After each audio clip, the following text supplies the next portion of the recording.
第13章，我若话讲万人的方言，搁天使的话语，却无听，我就正做吼的锣，响的钹一般。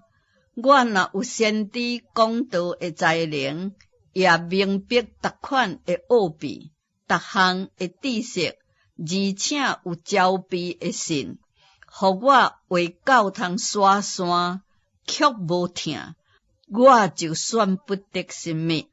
我若将所有的真济送向人，搁放杀家己的身躯互火烧，却无有听，犹原互我无利益。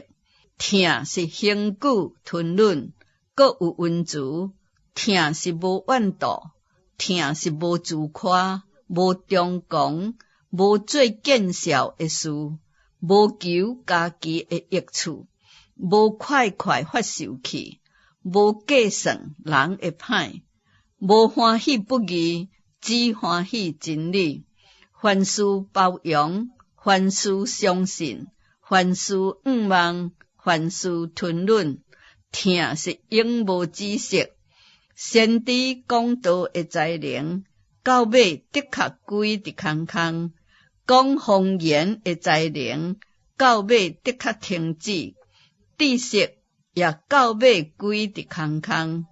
咱现在所在有限，先知所讲的也有限，听候迄个完全的来到，这个有限的的确归伫空空。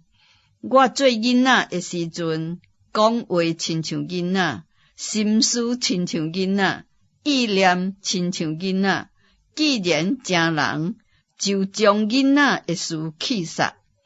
我现今仿佛对镜观看，模糊袂清楚。到迄时阵，就要面对面。